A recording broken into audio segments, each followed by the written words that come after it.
Yes, please begin. Thank you, Michelle. Thanks everyone for participating in today's NARALO monthly call. Today we have a very interesting discussion on the Icann accountability and transparency, which will happen after a few things, introductory remarks by myself, and basically I just want to I don't know if you know, but we have a new ALS in the region. It's the EDP University of Puerto Rico, and today I invited two representatives. That's Pablo Rodriguez, that maybe Dr. Pablo Rodriguez, that maybe many people know him from the CCNSO Council, and Mayra Figueroa, which is the Chancellor of the EDP University of Puerto Rico. Pablo will be the rep that will be coming to this meeting, and Mayra will be the rep, when Pablo cannot come. So I invited them to introduce the ALS to you, and so you know who they are. So Pablo, you have the floor. Well, thank you so much, Eduardo. I hope that my audio is a little bit better than before. And I do appreciate this opportunity to introduce ourselves as the institution, EDP University's institution, which is a technical institution. It is a private, non-for-profit university that offers programs from undergraduate to graduate student to graduate programs, as well in nursing, technology from programming, networking, digital security, fraud investigations, and a number of other programs which are quite interesting. So I invite you all to visit our website. At the moment, it's Spanish only, but you can still get a gist of what we offer. It is with me, accompanying me. It is my distinct privilege to have our Chancellor, Dr. Mayra Figueroa, and she has been a proponent and a champion of having this relationship with the at-large, and we are really looking forward to continuing collaborating with you. Unfortunately, as you know, Icann 73 did not occur, but we hope that soon we'll be able to see you all face to face and spend time with you in Puerto Rico and in our university, as well as in the Icann meeting. So with that, Chancellor, if you would like to say a few words, you're more than welcome. You're muted.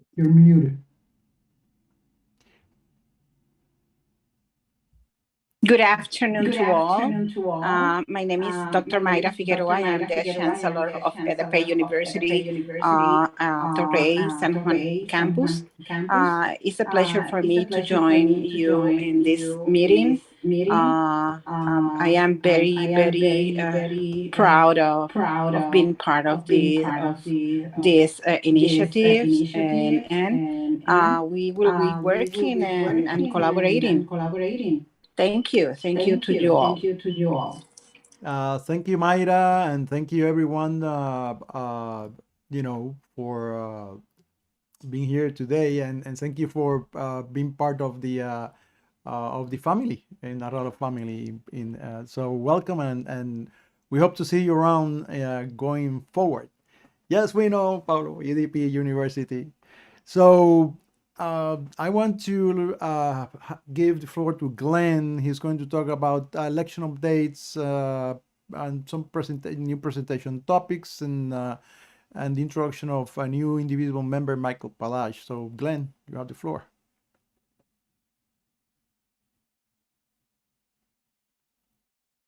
You need to mute. You're muted.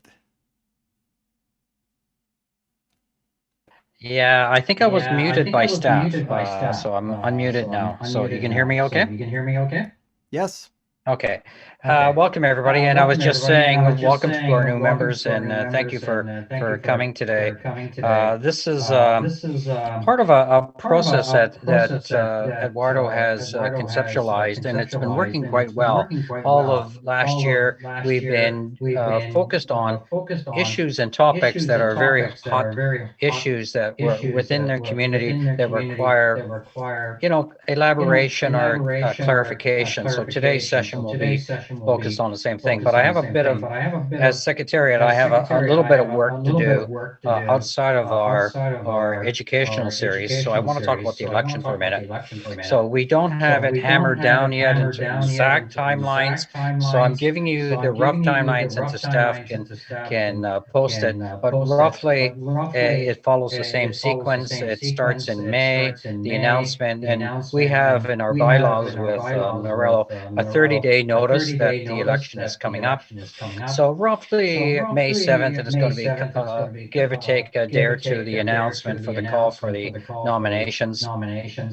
Then it goes through a whole process of the deadline for acceptance by roughly May 30th, and the election week is again in early June, roughly June 7th to the 11th. So right now, Eduardo and myself are working with staff to make sure that the people who are active make sure they update their information so that their ballots are cast properly. So we're in the midst of advocating for the heads up that the positions are open. There's two. Eduardo Diaz has served NARALO very well, but he's not serving again. So the chair position will be open. That's a 2-year term, and one position with ALAC. The secretariat and Nomcom position, myself as secretariat, is a 2-year term. So this is my first year too.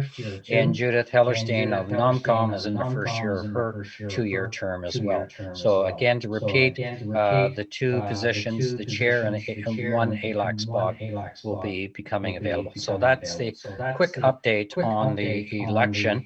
And as soon as staff provides us with the firm dates and the wiki page, we'll be sharing that with you all. And the other part of what Eduardo has asked me to do is again, ask all of you of topics, policy topics, issues that are close to your heart, that you need clarification on, or suggestions of speakers to come up with topics.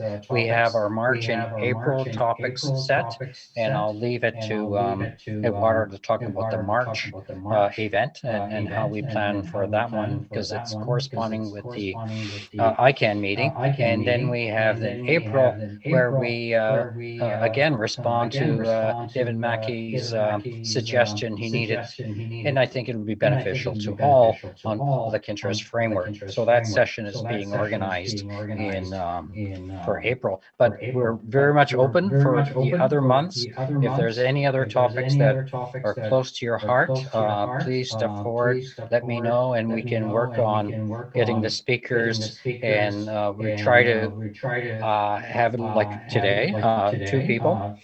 They may be complementary, they may be in contrast, but we really don't know until we started. So that is, please get a hold of me at my email or Eduardo, and be happy to do that. And the last thing you have me on this is to welcome Michael Pelagio. You may have known Michael from years and years. He was one of the early board members with Icann as well, and we'd like to welcome Michael as well. Is he on the call today? He is not. Okay. Well, thank you so much. Okay, so I'm going to turn it back over to yourself, Eduardo. Thank you so much, Glenn, for those words. Judith is not, we wanted a little bit of an update from the Nomcom, our representative, Judith Hellerstein. She's going to join us later, so maybe we can give her a few minutes at the end of the presentation to give us an update on the Nomcom, how that's going. So let's jump into this presentation, and I'm going to let our moderator today is going to be Glenn McKnight, an excellent moderator, so he's going to take it over now. And you have the floor, Glenn, and please, if you have any questions during the presentation, you can type them in the chat, and we'll try to answer them or pass them to your to the presenters. Thank you, Glenn. Great. Thank you so much. I would be amiss of not recognizing our ombudsman. So I just wanted to give an opportunity to Herb just to say a couple of words.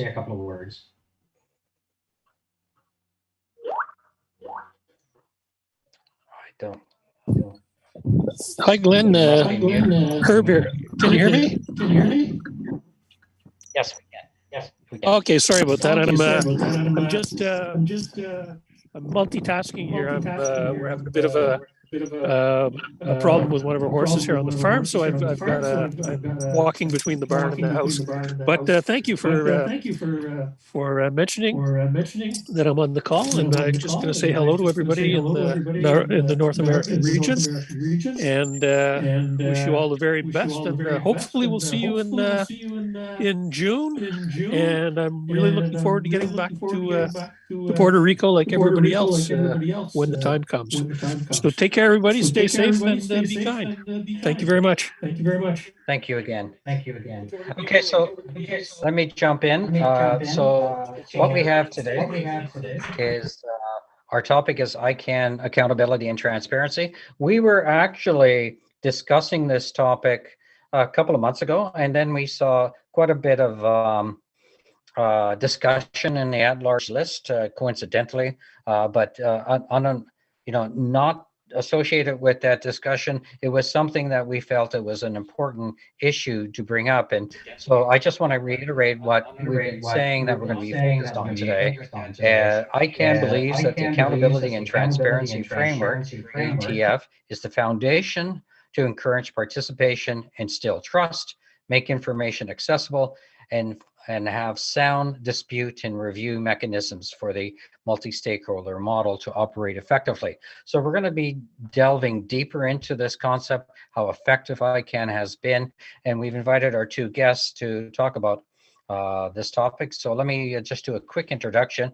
Jeff Newman, everybody knows Jeff. I think his video is open, a very familiar face around Icann. He's been around quite a while. He's had past experience as a GNSO counselor, representing the registry stakeholder group. He was the vice chair of the registry stakeholder group as well, and then a member of the intellectual property constituency. Jeff is an unaffiliated member of NARALO, and we welcome him to that. And you can notice he's the one with the drums and behind him. Also, we have our own Jonathan Zuck, who is the vice chair of ALAC, and also the vice chair of the ALAC Consolidated Working Group, known. And because of his stuff he does on policy, I believe, I don't know who gave you this name, Jonathan, but you're called a metric man. So metrics, I guess, is up your alley. So let me start off with what our goal is today. We really want to delve deep into the history behind the Icann accountability and transparency framework. So maybe we can start off with either of you who would like to start off with giving us some context of what this framework is, and then we can delve deeper whether it works or not. So who would like to start? Thanks, Glenn. I think it's me, Jonathan Zuck, again here for the record, or as Fadi once put it, metrics man, because it's a point that I belabor every time I'm given a microphone that we need more metrics. For probably since 2005, I've been bringing them up. But what we want to talk about today a little bit is the Icann accountability framework, and it's always a question how much detail to go into. So I think I wanted to give kind of a high-level backgrounder. I also want to limit the amount of post-traumatic stress disorder that I bring about in the likes of Cheryl and Aubrey when talking about the effort that went into creating this this framework. But certainly welcome questions and discussion and things like that as we go forward if there are things that are not clear. So whoever's manning the slides, if you go to the next slide, please.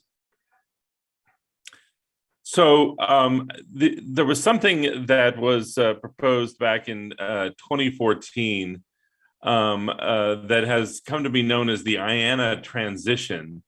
And at that time, the Ayana functions, sort of the names and the numbers part of the Icann, the numbers part in particular of Icann is this Ayana functions. And it was in many respects considered the last tether that the Icann organization had specifically to the United States government. Icann was started by the United States Department of Commerce, and there were over the years a number of agreements, memorandums of understanding, et cetera, that made Icann gradually more and more independent. And it was definitely envisioned that Icann would be fully independent back in 1998 when it was formed. And it was in fact envisioned that it would happen quite a bit sooner than it did. But it happened over time and incrementally as Icann adopted its own board, et cetera, and became more and more independent. And so this final tether, if you will, was the Ayana functions, and that was sort of a momentous occasion, and it was a lot of discussion because there were certainly members of Congress in the United States that were freaking out about what the implications of this was, and there were some folks in business, and particularly the intellectual property community that were concerned about the implications of this. And so there was a lot of discussion about whether to do it. But one of the most important aspects of this transition is that it was proposed that as part of the transition, there would be the creation of a new accountability framework for Icann. So in many ways, the United States government acted as a kind of informal accountability backstop for the community and for the world.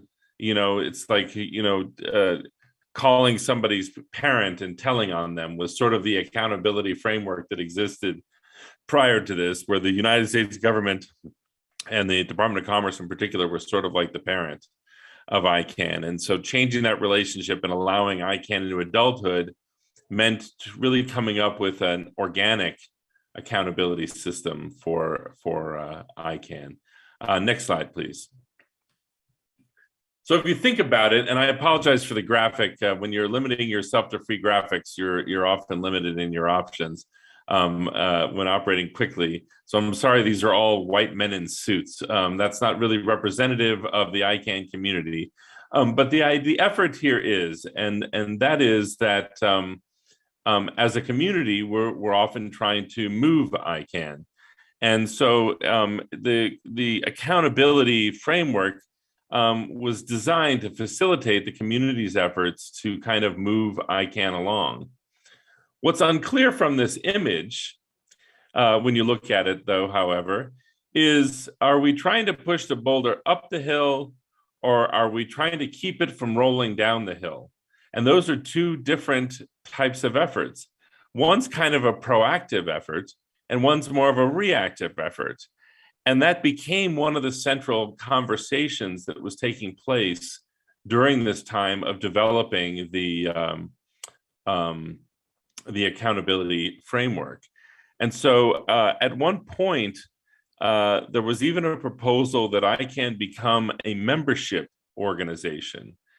And a lot of work and a lot of legal advice went into discussing the possibility that Icann would become a membership organization such that the SOs and ACs would become members of the organization and would have a great deal of what you might call proactive or affirmative control over the organization.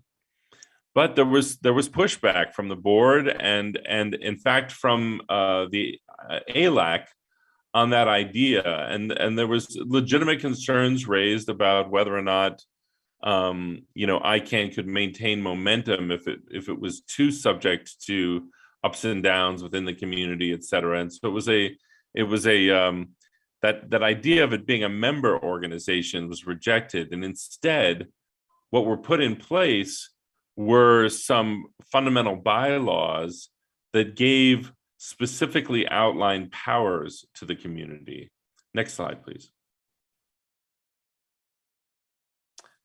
And so these are the powers that ended up resulting from that process. It's amazing putting 2 years worth of work and you know, a 200-page document on a slide.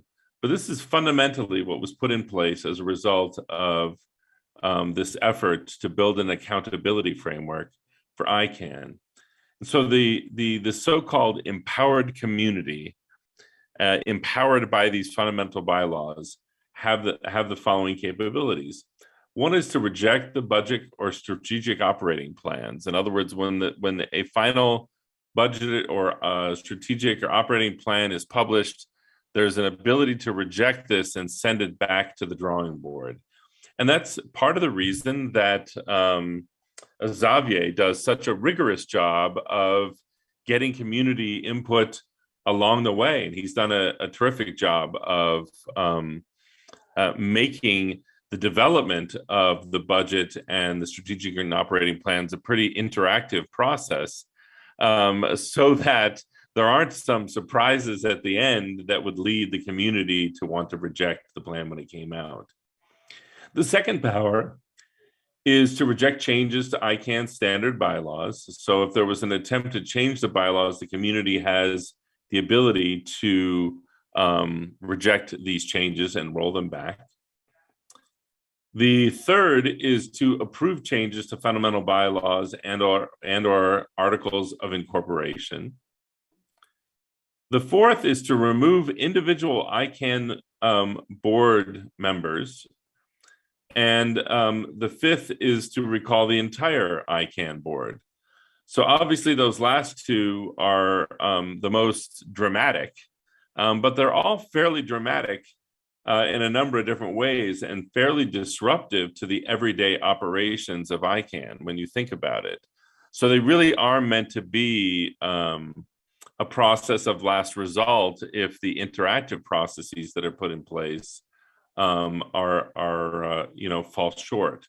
So, but certainly removing a particular board member or the entire board is pretty dramatic. The sixth is the ability to initiate a binding reconsideration of a board decision or IRP.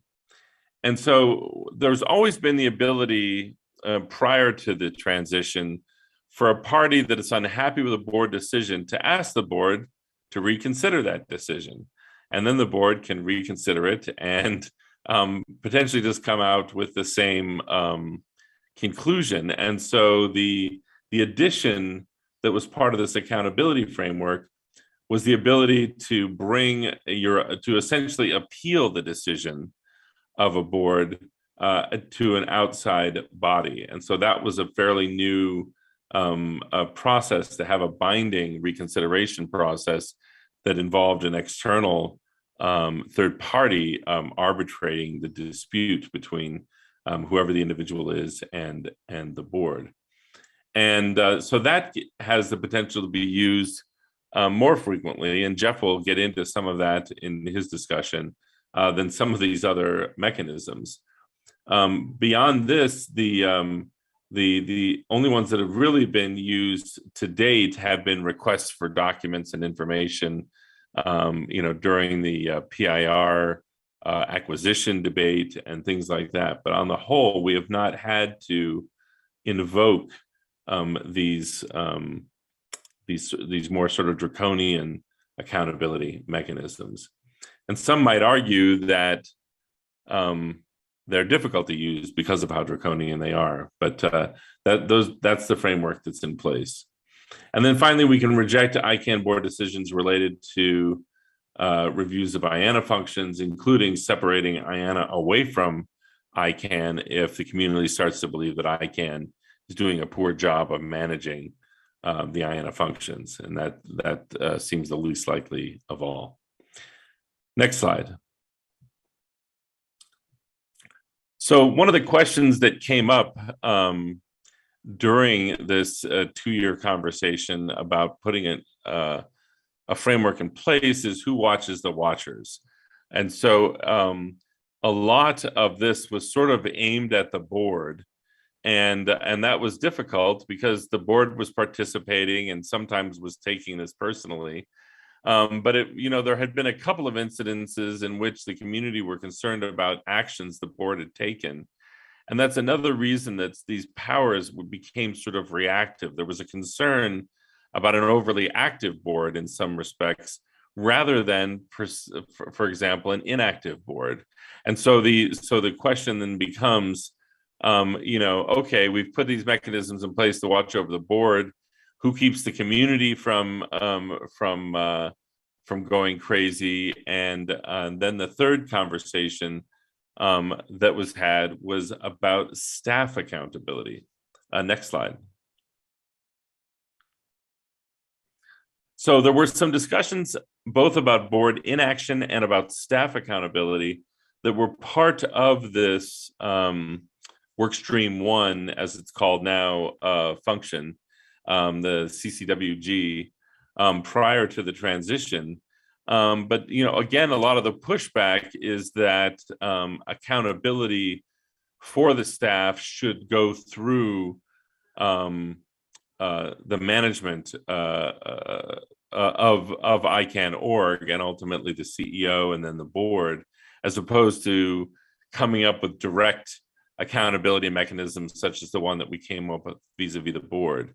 And so staff accountability became a discussion as part of workstream 2.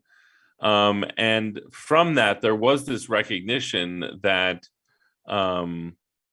that there wouldn't be direct accountability mechanisms so much as an increased level of transparency and of how org was managing the priorities and measuring the success of efforts of the staff. And so it became, as much as anything else, a kind of transparency initiative during the workstream 2 conversations. And I think Jeff will pick up on that a little bit more. But it's not something that's been fully implemented yet. And so you do have situations that we've just often discussed with respect to things that have been moved to staff in terms of trying to press staff for the deadline that something will be fully implemented, or pressing staff for performance metrics associated with it. And it's very difficult to do. It's difficult for the community to influence the pace and prioritization of staff because of the structures that are in place. And so there's definitely things that seem to linger for a long time. Questions about new tools, new technology, for example, are areas in which the at-large community has its frustrations. We have the technology task force. We do a bunch of testing on technology, and then we end up waiting years to hear even whether or not Icann is willing to look at a new technology that we've tested. And so there's difficulty in holding staff accountable or directly altering their priorities. And that's one of the complications associated with the Icann accountability framework. But at the same time, giving the community sort of direct control over staff is not the answer either. So it's not something for which there's an easy answer, but it is something for which the Icann community has had some frustrations, and at large in particular has had some frustrations. So what I want to do now is hand it over to Jeff to talk a little bit about some examples of some of the downsides of what might be thought of as almost a loophole in the Icann accountability framework. And then happy to, I don't know, actually, if you want, if there's questions about this background, I'm happy to do that. I didn't mean to cut you off, Jeff. If there's questions or clarifications or color commentary from Cheryl or Avri or others that want to clarify anything I said, then feel free to speak up now as well. Otherwise, we'll move to Jeff. Yeah, I'm just looking over there's some general comments, but I don't see it as a concrete question. I'm just waiting to see if anybody adds anything else in. I really don't see anything. So you know what? I guess they're absorbing it all. So maybe we'll turn to Jeff then. Let's go on to Jeff and take it away, Jeff. Thanks, Jonathan. Thanks, Glenn. Thanks everyone for inviting me here. And it's an honor and a privilege to be doing my first presentation. And I think you guys will see me next month as well. So it's a sign of me trying to become more involved. Before I get into my slides, I want to just add a little bit to what Jonathan said and say that it was always intended that Icann accountability would be an evolution as opposed to a revolution, meaning that it was something that was going to evolve over time. And yes, there were a number of recommendations that were in what was called work stream 1, but we knew at that time there would be a bunch of elements we needed to work on, not just in work stream 2, which we'll touch on in a little bit, but also, it's not something that is static, that was ever intended to just be like, okay, we decided these new accountability rules and now that's it, it's static and we could just go on and do everything else. It was always intended that we would continually strive to do better with accountability, with transparency. And so it's with those kind of that kind of background that I go over some of these next issues. And also, as we go to the next slide, just to let you know that, picking up on what Jonathan said, there's it's not just the ALAC that has these issues with trying to get things out of Icann staff or get things done. I think it's a pretty accurate statement. Certainly every constituency, stakeholder group, advisory committee that I've been involved in or have observed has the same problems, just they're different in terms of their priorities. But I think it's safe to say that it is a shared concern amongst all of the different groups that we strive towards helping to improve and always improve that accountability. So if we want to go to the next slide. So the first issue, actually, I should also kind of do a little bit of a disclaimer here. So one of the reasons these issues got aired a few months ago on the at-large list was a specific issue that a organization that I was advising was having. And so some of these issues, although they come from that specific client that I was representing, I brought it up another 500 feet or 5,000 feet or whatever you want to say to discuss the overall issues and not the issues as they related to the specific client that I had at that point in time. So I want to make that clear that I'm not doing this to represent a client, although some of the issues I'm going to go over were issues that client had at that particular time. So one of the things that we noticed, actually, I should also say that when the bylaws were amended as part of the transition, they initially stated that reconsideration requests could be brought based on a review of an Icann action or inaction. And it didn't define what Icann meant. Did that mean just the board? Did that mean the board and staff? Did that mean the community?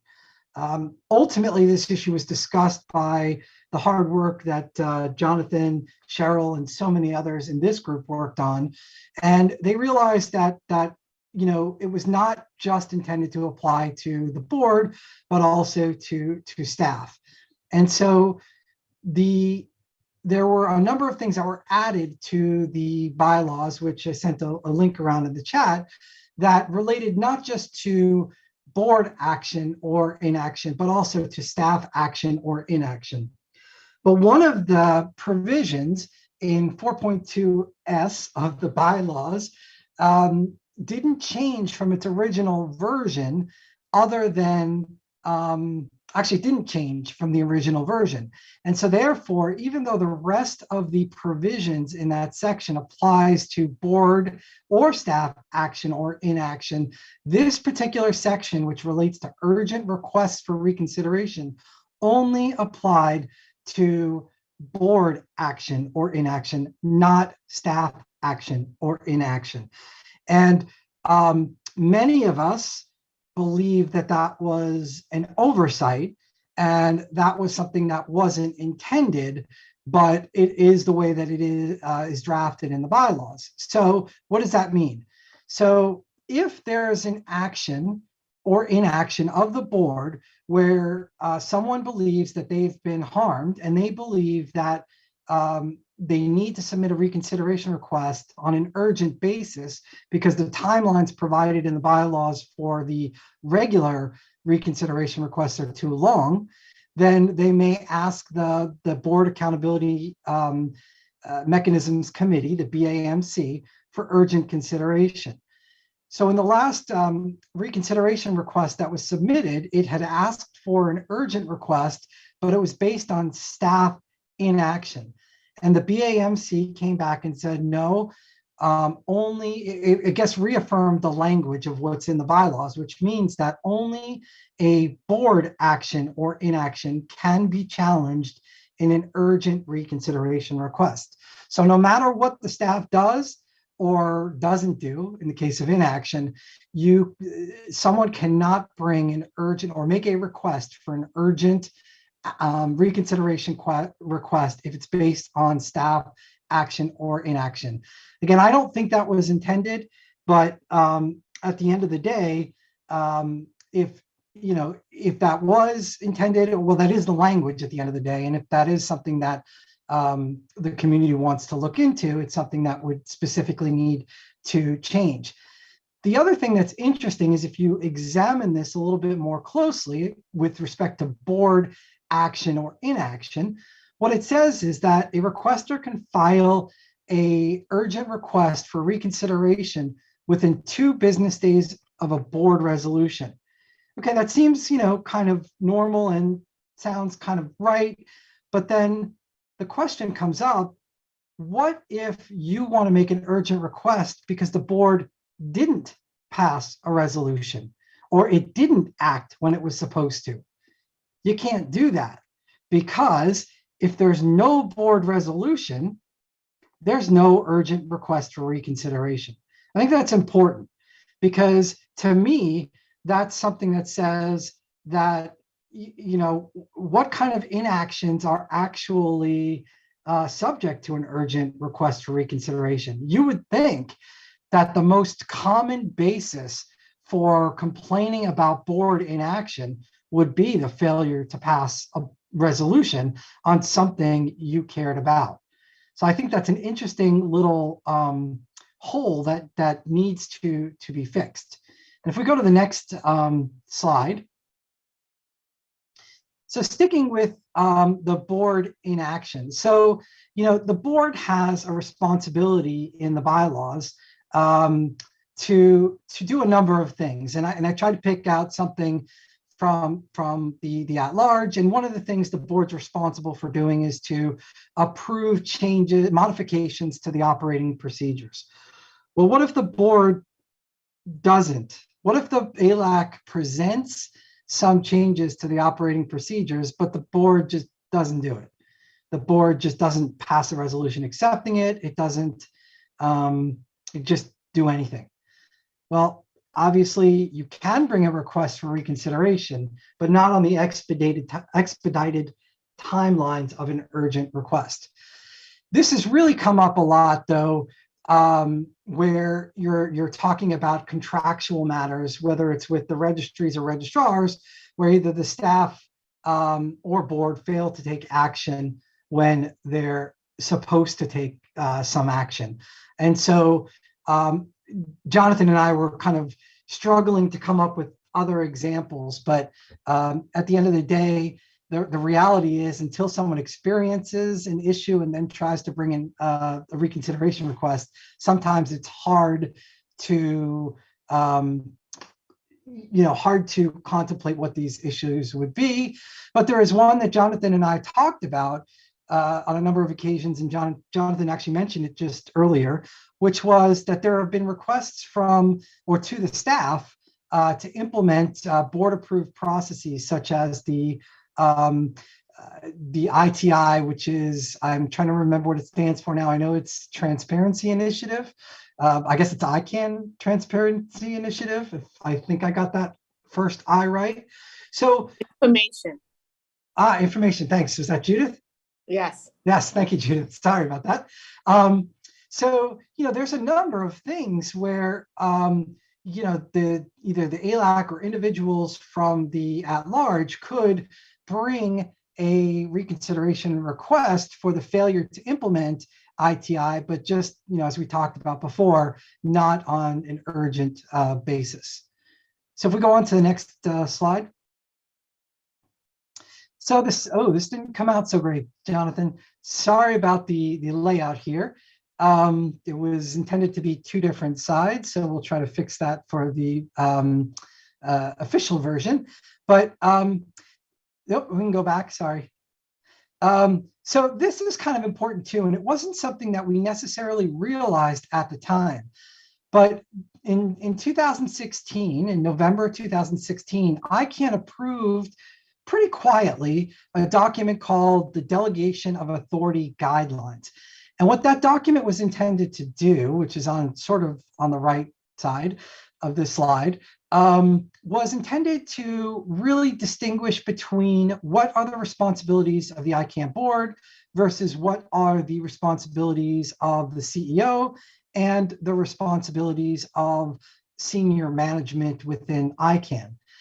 And the interesting thing there is if you dig down into it, there are a number of responsibilities that the Icann board has delegated to the Icann staff. And some of these we can certainly understand why they did it, right? One of the things that the Icann board delegated to staff was contract signatures and the approval of contracts.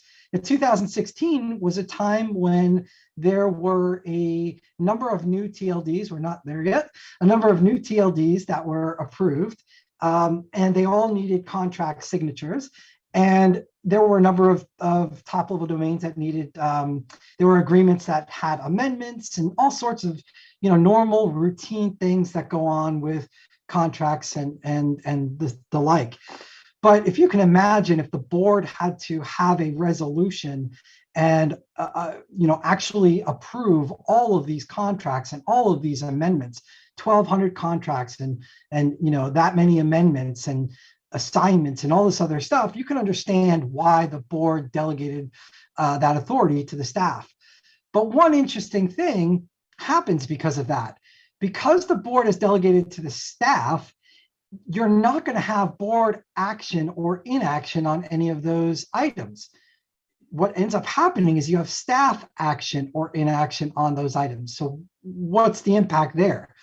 Well, if the staff is responsible for executing the agreements, then you cannot bring an urgent reconsideration request about that subject if you had a grievance, because it's not the board taking action or inaction, is the staff acting or not acting, and therefore the urgent reconsideration request doesn't apply. And there are more and more things over the years that the Icann board has assigned to the Icann staff or delegated, and those things that have been delegated, again, for logical, rational reasons, but the more that that's done, the less accountability there is, or the less availability of the accountability measures you have. So one example that came up, and it's currently pending before an independent review, is actually, it's not pending before independent review. That's a totally different situation on a different agreement. But the .com agreement, the recent .com agreement, which approved the price change, was signed by the staff, but it was not subject to a board resolution. So anyone that felt potentially aggrieved by the signing of the COM amendment could not have brought an urgent reconsideration request, again, because there's no board action or board inaction. It's really staff action or inaction.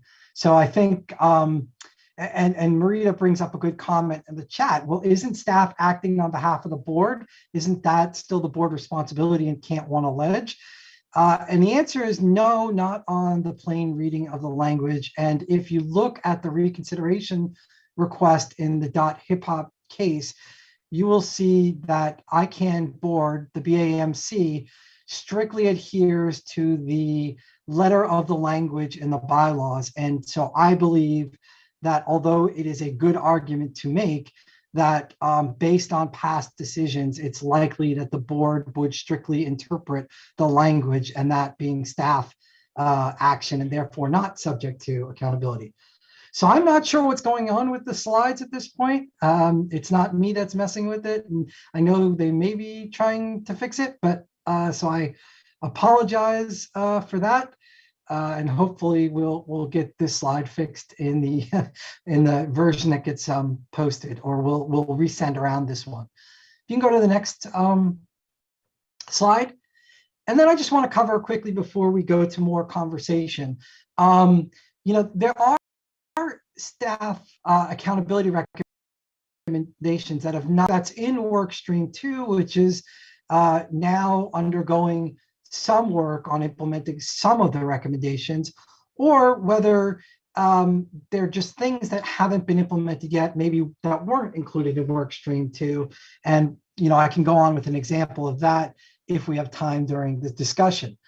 But one thing that, in going back and reading it and thinking about what Jonathan was saying about how it's very difficult to get staff to commit to timelines and to commit to dates of when they'll deliver, is in the final report in work stream 2, there was a recommendation that says, consistent with common best practices in services organizations, to standardize and publish guidelines for appropriate timeframes for acknowledging requests made by the community and for responding with a resolution or updated timeframe for when a full response can be delivered. This is one that's interesting because I think this is one that we'd all like to see implemented, but we're all having a tough time getting commitments from staff as to when they're going to implement things that either they've committed to implementing or to acknowledging other requests made by the community. And if you were to just kind of take an informal survey around the community and you ask the community when, what are some specific dates that Icann has committed to in doing whatever it is, whether it's the ITI initiative or whether it's assignment requests or whether it's, you name it, every organization has different requests in. I think you'll find a large percentage of those not knowing any dates of when things will either be responded to or finalized. So I think that's an important one that we may want to address moving forward. I think that might be the last slide, if I'm not mistaken. If we can just click just to double check. This is the last slide. Yep, great. So I think I'm going to turn it back over to Jonathan, but I think it's a good, one of the messages I just want to leave is that this is always a work in progress. It will always be a work in progress. I'm not trying to criticize, staff is obviously working very hard on everything. And this is in no way meant to criticize Icann staff or the board, but just an acknowledgement that these principles have always been intended to be evolution, have always intended to be worked on, and we can always do better. And I think that's really the point I wanted to drive home. And the second point is that the at-large members and ALAC are not alone, that there are many that share in the difficulty of getting certain dates and other things agreed to. And I think this is something that the community can all get behind.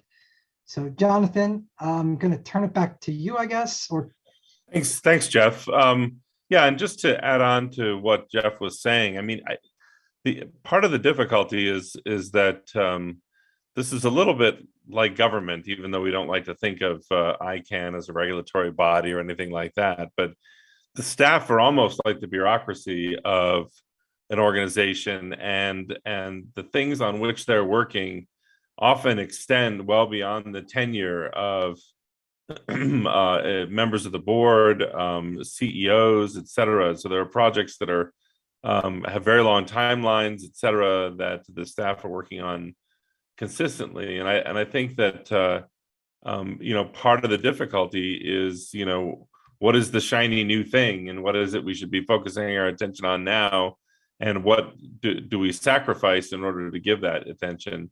And there aren't clear answers to that. And I know that the recommendation, there are now a whole slew of recommendations that are sort of on the slate for the improvement of Icann.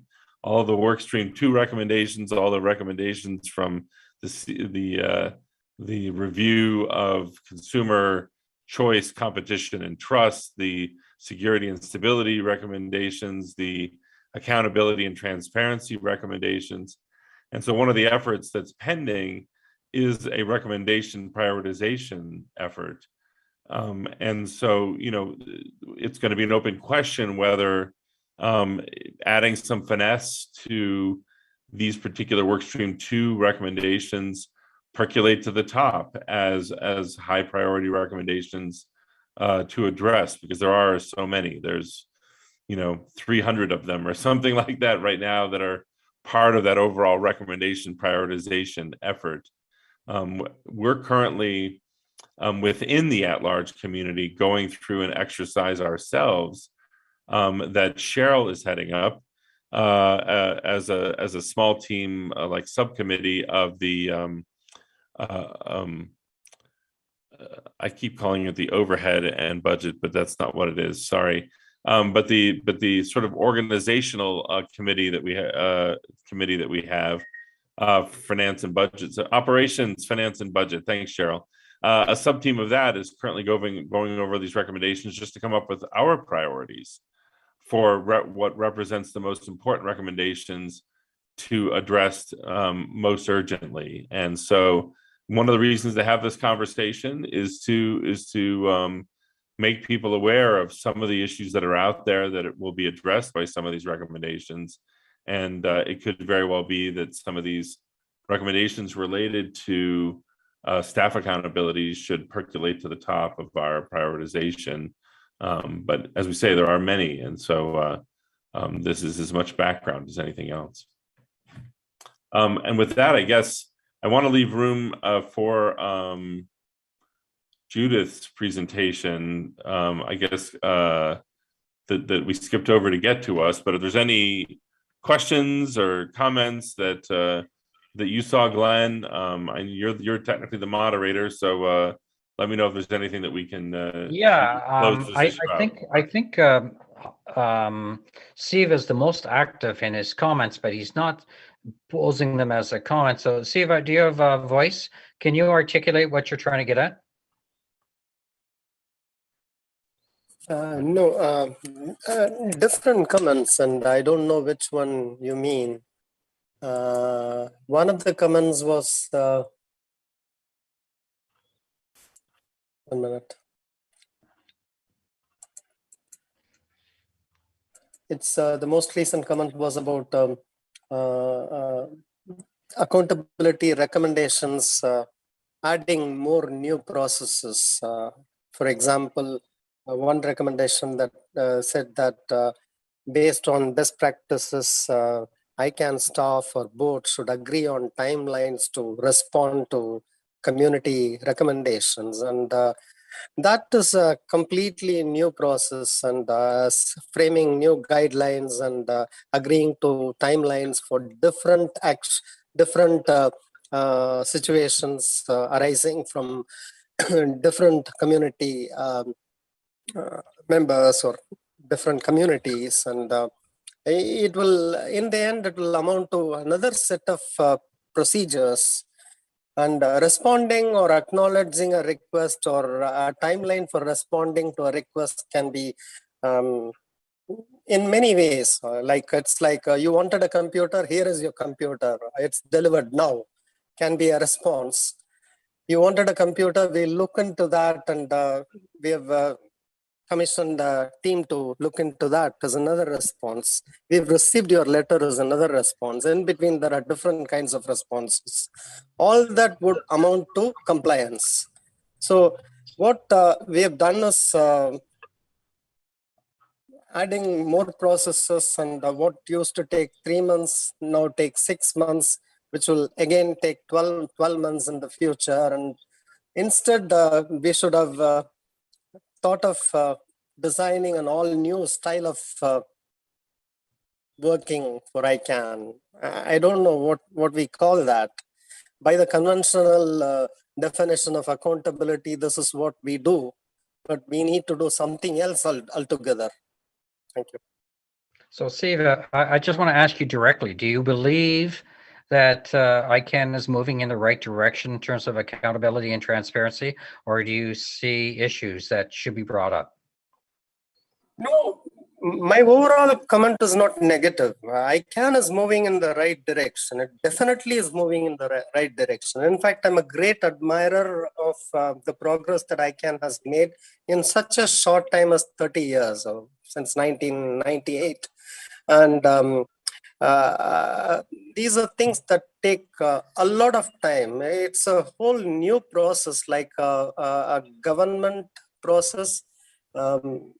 It's a multi-stakeholder process, and it's happening fast, but not fast enough. And so that is essentially my commitment. And another serious comment that I would make is that we go by existing processes that exist somewhere else.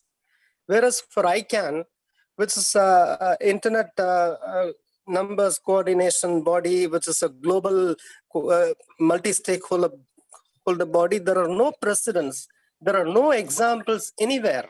You can't copy Google, you can't copy United States government, but that is what we have been doing all these years, and we have to change, and we have to do something else, completely something else. That's my comment. Thank you. Great, thanks. I'm conscious of the time. Those who are looking at the chat, this is a 90-minute call. That's what we put in the agenda from the beginning. So maybe the email went out that it said 60 minutes. That's not the case, but we set this up when we have a debate or a discussion of something as serious as this. We give it a little bit longer for people to jump in. So back over to you, Jonathan. So did you see anything in the discussion or comments from Siva or anything from Jeff that you agree or strongly disagree with? What's your opinion?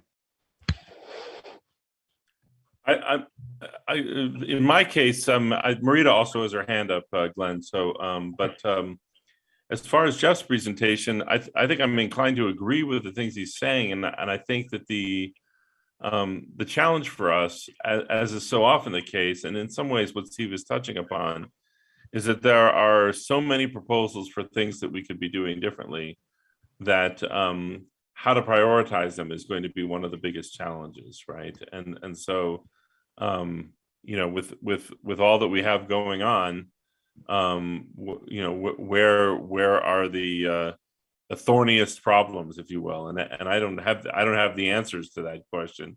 I feel like that's the biggest challenge facing the community, is that there's now been so many recommendations for things that could be done to improve the organization, including different ways to improve its accountability and transparency, that prioritizing those things is going to be a really critical step. So thankfully, Cheryl's heading up that effort for the at-large, but even after that, we'll be joining Xavier, who's the CFO. For those who don't know, the CFO of Icann is doing an organization-wide effort to prioritize those recommendations. And I think that and we'll be sending delegates, if you will, to that effort. And so things do take a long time when in a multi-stakeholder model.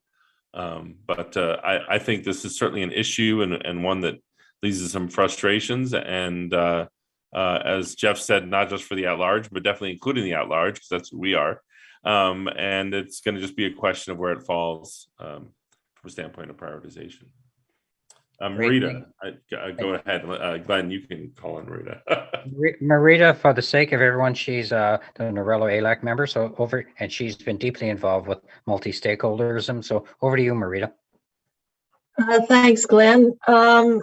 Just along the same kind of lines that Jonathan was bringing up, that time is our problem here, and we've got too many things to do over with too few people over too short a time frame, or we would like it to go faster for sure. I think Jeff seems to be looking for some kind of time frame that could be attached to things that need to be done, and I think that's kind of dangerous. It feels like not all things are equal in that way, and I think that's where Jonathan was going. There's got to be a priority. We're working on the priority issues here, and that some things are going to be higher up on that time frame than others. So it's just not going to be all equal, although I don't pretend to really totally understand the issue that Jeff has been explaining. It is complex. Thank you. Great, thank you, Marita. I just want to make sure that everybody has a chance to give their comments and whether they agree or disagree with either of our speakers today. Cheryl, you're more than welcome to jump into the fray. If you would like to stir it up a bit, that'd be great. Oh, you actually want me to stir things up, Jeff? Gee, that's a worry. Okay, right. Well, I'm not sure I'll stir things up, but I'll see how I go. Look, I think we also need to recognise with these tensions and these, they're not actually competing interests. The interests are often aligned, but the competition is for resourcing, right? And that's very much where this backlog of all, in many cases, worthy and often not always relevant, even at the time, recommendations made by so many things, including coming out of the accountability and transparency processes, which we know is sort of work stream 1 and work stream 2 now. All of that important work creates a big bag of stuff to do. And it's also mixed up with existing stuff that was still being done or needed to be queued to do or whatever. And so it's the resource management and the rationalization, or as I like to continually call, triage. Look at what you've got, what you can do with what you've got, and what order you can do things in. And if that leaves some dead in the corner, fine. If that leaves some dying in the corner, equally fine. And I mean that literally with human lives. That's what triage does. So I certainly think you can do it with things as less life and death as some of what we've got on our slate of things to do with these prioritization exercises. But where we are now is we've got a backlog to clear. That's very much what ATRT3 dug into and made its recommendations about. And we also need to, at the same time, in my very biased view, set in place more predictable, more transparent, totally acceptable processes that people understand, including the interactions of courtesy and communication Jeff has been outlining under 2.2. And all of those things also, in parallel, need to be put into place. It's no good just spending a whole lot of time clearing the backlog and then going, oh dear, and we now need to start this. You've got to do both those things in some form of complementarity. Sorry about that. And so resourcing right back at the beginning has to look at clear the backlog and get the better model going. Simple. Not. Great, thank you. And it looks like everybody's really appreciating the triage expression. I'm not sure if Icann is on the deathbed, but I think the meaning has cognizance. If those who have been following the ISA Governance Committee, we have 185 recommendations, and we're slogging through that. So it's I can appreciate the use of this term. Moving forward, we're going to go to about 7 more minutes, and let Jeff and Jonathan comment on anything that has been said so far, and then we're going to have Judith do her quick report on what she was doing with the Nomcom, and then final statements by both of our speakers. So Jonathan, did you want, or Jeff, which of you two want to carry on in response to Cheryl or anyone else? Jeff, why don't you go ahead? Great, thanks. Yeah, I just want to respond. I think we need to separate the big issues, the big meta issues from the everyday kind of communications, right? So yes, right, things like there are big things that we need to prioritize, whether that's the next round, whether that's SAD, whether that's, you know, the human rights initiatives. That's all well and good, and that's all subject to the prioritization. I think what Jonathan and I are also talking about, though, are the little common sense courtesy things, right? So things that are already on their plate. You know, when someone sends me an email and they're asking for something, there's a couple common sense and courtesy things to do. One is to acknowledge that you've received it, and the other is provide a response that includes a time to that you'll be able to handle it. Right? I'm not talking about someone who sends an email to Icann staff saying, when are you going to implement the SAD? Okay, that's a big thing, right? I'm talking about, and Jonathan and I were discussing, you know, the lesser, more day-to-day type things. When anyone sends a communication to Icann staff saying, you know, when can I get this assignment approved? When can we get the foreign translation of this document out? When can we understand, you know, can we get a date by which we need to know how many people we're going to be sending to this meeting, right? Whatever it is, what we're talking about is not just tied to the big prioritization exercise, but it's also to the smaller, every day-to-day things where the day-to-day stuff needs to get done. So yes, there's the big things like the reconsideration request for urgent request. That's a bigger item that can wait. That can be prioritized. But the things that a day-to-day organization needs, I think, again, courtesy and common sense are rules that the staff can live by to respond. And Jonathan, if you could just go over a couple of the examples of things that you've been asking for years that we're not talking about necessarily, you know, huge. Anyway, I'll turn it back over to you, Jonathan. Thanks, Jeff. I think there are certainly small items, but I guess there's it's not always easy to know what the constraints are that staff find themselves under, and what leads to the type of communication that transpires. But I do know that, for example, the technology task force for at large has made requests for threaded discussion tools like Slack, and has been making those requests for the better part of 6 years. And the response is, Icann staff are evaluating possible tools. And that's literally the sum total of the response. Not what tools are they evaluating, how many tools they plan to evaluate, how long they plan to spend evaluating them, and when we might hear an answer as to the results of that evaluation or what that report might look like, just that staff are evaluating possible tools. And so that is a difficult answer for the at-large to internalize and operate around. Another example we had that's technology related has to do with Icann's new content management system. That system's coming along great, and many of us have participated in providing feedback to the folks that are working on that content management system that has begun to roll out, and it's very exciting. But at the same time, the at-large has very little sense, even in terms of years, when that system might be applied to our content.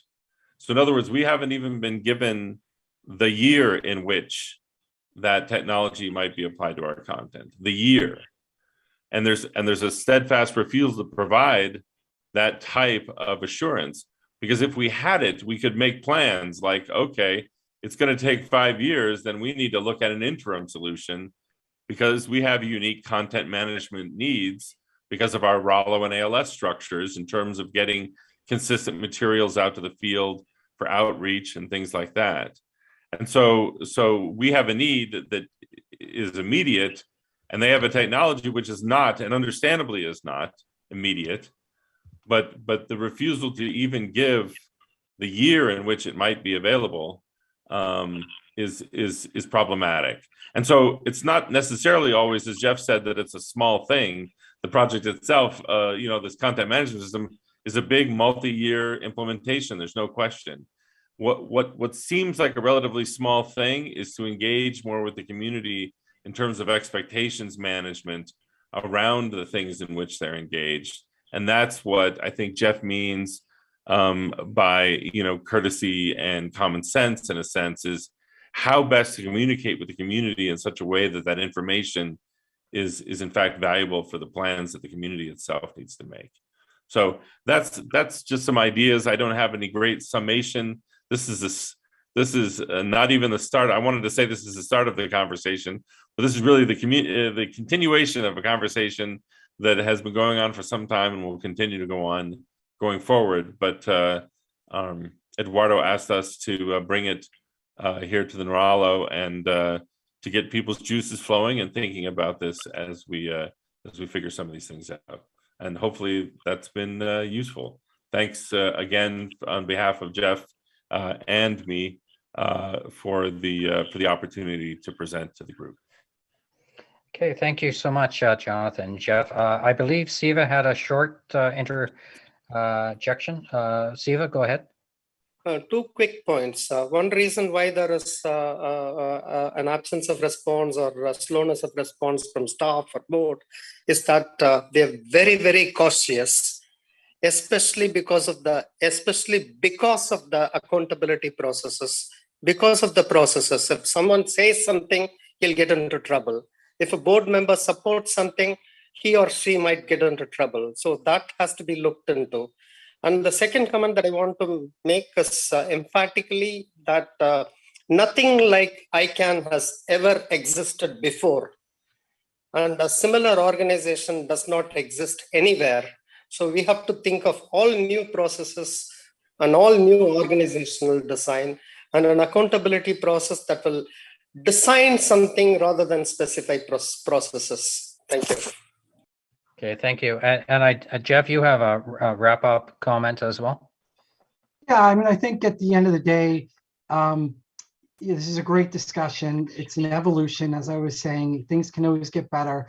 And one thing I'd love to see, as I was starting to write in the chat, is oftentimes Icann and the community views itself as being in a bubble, but Icann has real responsibilities, real day-to-day decisions and things that it needs to do that impact individuals, organizations, and businesses. And so when it's making decisions or when it's engaging in discussions on things it needs to do, it really needs to consider the impact of either doing something or not doing something on those third parties and people, organizations, and individual people, businesses, and organizations outside of that bubble. And I think that would be a huge step forward as we move on. Thanks. Great, thank you, Jeff. We have 2 things and then we're wrapped up. Judith, can we call on you to talk about the Nomcom update, and then I'll turn it back over to Eduardo. Sure, thanks everyone. Happy to talk about the Nomcom. So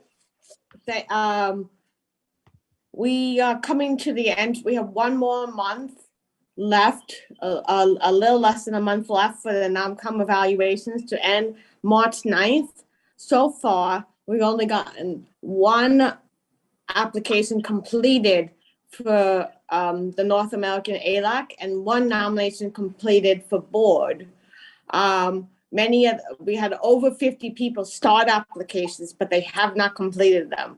And so we wanted to get the word out to everyone and everyone, their brother, to please